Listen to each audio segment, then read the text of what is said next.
अस्सलाम वालेकुम, welcome to my channel. हाँ जी, तो मौसम बहुत सर्द है और इलेक्शन का माहौल है वो गर्म है। मुल्क भर की तरह 8 फरवरी को हमारा जो हलका है NA 154, इसमें भी इलेक्शन है और इसमें जो उम्मीदवार हैं MNA की टिकट पर वो मुस्लिम लीग नून के जनाब अब्दुर्रहमान कांजू साहब और मुस्लिम लीग नून के शाह मोहम्मद जोया MPA के उम्मीदवार हैं। 226 से और 225 से चौधरी ज़फ़र हुसैन वड़ैच साहब ये मुस्लिम लीग नून के उम्मीदवार हैं जिनका इंतखाबी निशान शेर है। ये 3 कैंडिडेट हैं मुस्लिम लीग नून के। और PTI के जो हिमायत याफ्ता उम्मीदवार हैं उनमें राना फराज अहमद नून साहब MNA के उम्मीदवार हैं, नवाब रज़ीउल्लाह MPA के उम्मीदवार हैं PP 226 से, और PP 225 से शाज़िया हयातुल्लाह तरीन। ये इनका इंतखाबी निशान डॉल्फिन है। तीनों कैंडिडेट्स का आज़ाद उम्मीदवार हैं और PTI के हिमायत याफ्ता हैं। तो आज हम इन 6 जो लोग हैं इनके बारे में बात करते हैं और साथ में जो मुख्तलिफ़ जमातों के हैं जिनके बारे में मुझे नाक़स मेरी राय है तो वो भी आपके साथ शेयर करूँगा। पहले बात करते हैं अब्दुर्रहमान कांजू साहब की। अब्दुर्रहमान कांजू साहब साबका ज़िले नाज़िम रह चुके हैं, साबका MNA, साबका वफाकी वज़ीर दाखिला रह चुके हैं और NA 154 के बहुत मजबूत उम्मीदवार हैं मुस्लिम लीग नून की तरफ से। और उनके मद्दे मुकाबिल जो हैं राना फराज अहमद नून साहब। राना फराज अहमद नून साहब का जो तारुफ है वो ये है कि PP 226 से पहले PTI की टिकट पर MPA का इलेक्शन लड़ा था इन्होंने, लेकिन नाकाम हो गए थे। साबिका MPA राना एजाज़ अहमद नून साहब के साहबजादे हैं, यंग हैं और अब्दुर्रहमान साहब के साथ इनका मुकाबला है। अच्छा, फिर उसके बाद आ जाते हैं 2 यंग कैंडिडेट। दोनों पढ़े लिखे हैं, दोनों अच्छी फैमिली से बिलोंग करते हैं। पहले बात करते हैं मलिक शाह मोहम्मद जोया साहब की।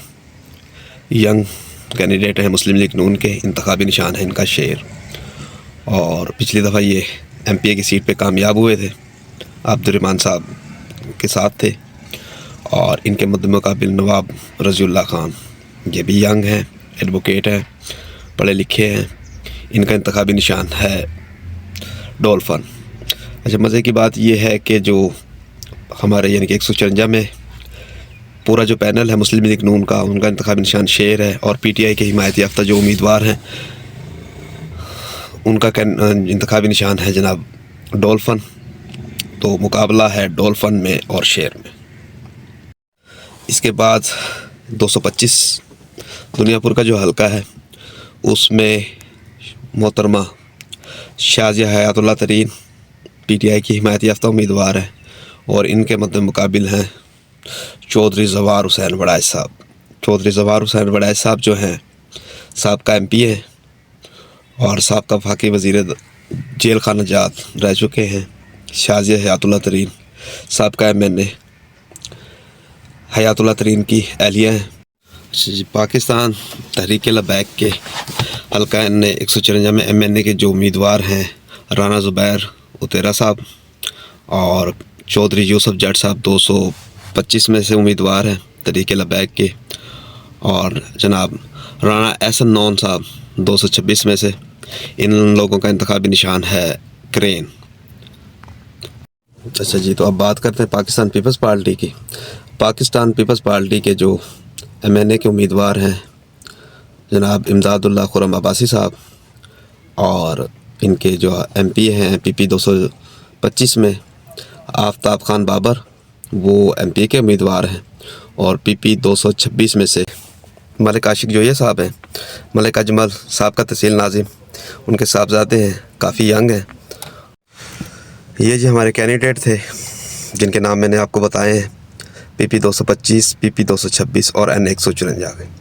अच्छा, ये बहुत ही टफ़ हल्का बन चुका है और इसमें बड़ी सख्त मुकाबला होगा, कांटेदार मुकाबला होगा। हार जीत का फ़ैसला तो अल्लाह की ज़ात बेहतर जानती है, लेकिन जो शख्स ज़्यादा मेहनत करेगा, क्योंकि सर्दियों के दिन हैं, बुज़ुर्गों को और औरतों को जो लोग घरों से निकाल कर वोट कास्ट करवाएंगे अपने, तो वो लोग इंशाल्लाह कामयाब होंगे। मेहनत करेंगे तो मेहनत का फल अल्लाह ताला देता है। अब्दुर्रहमान साहब का एक किला है ज़िला लोधरा, और काफ़ी मजबूत किला है, और पीटीआई या दूसरी जमातों को इस किले को गिराने के लिए बहुत ही सख्त मेहनत करनी पड़ेगी। कैंडिडेट थे जहांगीर सुल्तान भुट्टो साहब, उनको नून लीग का टिकट नहीं मिला था और वो आज़ाद हैसियत से खड़े हुए थे, और जो वो अब्दुर्रहमान खान साहब की हिमायत में इलेक्शन से दस्तबरदार हुए ना, उसकी वजह से अब्दुर्रहमान साहब और मजबूत हुए हैं।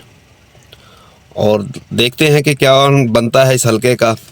बहरहाल बहुत टफ मुकाबला है, बहुत ही मज़े का और कांटेदार मुकाबला होगा। पीपी 225, पीपी 226 और NA 154। अच्छा, इसके बाद मेरी अब इन तमाम कैंडिडेट से रिक्वेस्ट है कि देखिए, हम लोग आप लोगों को मुंतखब करते हैं, अपने दोस्तों से, अपने ख़ानदान से आप लोगों के लिए लड़ते हैं, तो आप लोगों का भी फ़र्ज़ बनता है कि इलेक्शन के बाद हमें बोलना चाहिएगा। हमारे जो बुनियादी मसाइल हैं उनके हल के लिए आपको आवाज़ उठानी पड़ेगी, और जो सबसे ज़्यादा मसला है हमारे यहाँ वो है सेहत और तालीम का। रोज़गार उससे भी बड़ा मसला है। तो आप लोगों को चाहिए कि आप लोग हमारा ख्याल करें। जिस तरह हम लोग भाग दौड़ करते हैं आपके जलसे जुलूसों में, रैलियों में, सोशल मीडिया पे, इधर उधर बहुत कुछ हम लोग आपके लिए करते हैं। तो उम्मीद करते हैं कि आप लोग भी हमारे लिए इसी तरह अपने दिल में एक मोहब्बत वाला जज्बा रखेंगे। और मेरी ये रिक्वेस्ट तमाम कैंडिडेट से है। हाँ जी, तो आज के व्लॉग का एंड करते हैं। उम्मीद है आपको ये पसंद आया होगा। ये मुख्तसर सा तारुफ था हमारे कैंडिडेट्स का। सब लोग हमारे ही हलके के लोग हैं और मोहब्बत करने वाले लोग हैं, और हम लोग भी इनसे मोहब्बत करते हैं।